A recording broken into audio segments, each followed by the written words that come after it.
আমরা দেখাই যা ঘটছে, আর ব্যাখ্যা করি কেন ঘটছে। সংবাদে বাস্তবতা, বিশ্লেষণে গভীরতা। মাসান টিভি, সাংবাদিকতার নতুন দিগন্ত সূচনায় মাসান টিভি, একটি স্বাধীন ও নিরপেক্ষ গণমাধ্যম। ভুরুঙ্গামারীতে এএসপির অভিযানে ভারতীয় প্রসাধনী ও বাসমতি চাল জব্দ।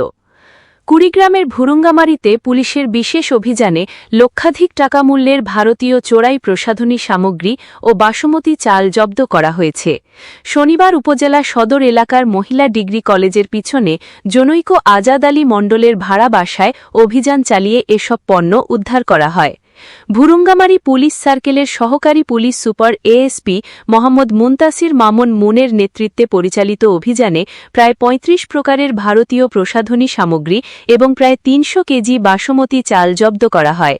পুলিশ জানায়, একটি সংঘবদ্ধ চোরাকারবারি চক্র দীর্ঘদিন ধরে সীমান্ত এলাকা ব্যবহার করে এসব পণ্য অবৈধভাবে দেশে এনে ওই ভাড়া বাসা থেকে বিভিন্ন স্থানে সরবরাহ করে আসছিল। গোপন সংবাদের ভিত্তিতে দীর্ঘ নজরদারির পর অভিযানটি পরিচালনা করা হয়।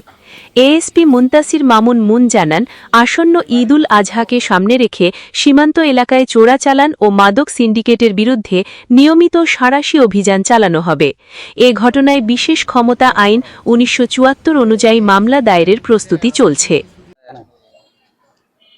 আমরা গোপন সংবাদের ভিত্তিতে জানতে পারি যে আসন্ন কুরবানি ঈদ উপলক্ষে ভারত থেকে অনেক কসমেটিক্স এবং পণ্যর চালান, বেশ কিছু চালান ভুরুঙ্গামারীর বিভিন্ন জায়গা বাসাবাড়িতে এনে জমা করা হচ্ছে। এই সংবাদের ভিত্তিতে আমি বেশ কিছুদিন ধরে তথ্য সংগ্রহ করতেছিলাম। এর এক পর্যায়ে আজকে জানতে পারি যে আজকে সকালবেলায় একটা বাসা, গার্লস স্কুল, মহিলা কলেজ সংলগ্ন একটা মহিলা কলেজের পিছনে একটা বাসাতে এগুলো জমা করা হচ্ছে। এর ভিত্তিতে আমি আজকে সকাল 12টার দিকে ভুরুঙ্গামারী থানা পুলিশের একটা টিম নিয়ে আমি অভিযান চালিয়ে প্রায় ৩৫ প্রকার ভারতীয় পণ্য, কসমেটিক্স, তেল, বিভিন্ন প্রসাধনী, এছাড়া বাসমতি চাল, প্রায় ৩০০ কেজি বাসমতি চাল আমরা উদ্ধার করি এবং জব্দ করি। যারা এর সাথে জড়িত তাদের বিষয়ে আমরা তথ্য সংগ্রহ করতেছি। খুব শীঘ্রই তাদের বিরুদ্ধে নিয়মিত আইনে মামলা দায়ের করা হবে। আমরা দেখাই যা ঘটছে, আর ব্যাখ্যা করি কেন ঘটছে। সংবাদে বাস্তবতা, বিশ্লেষণে গভীরতা।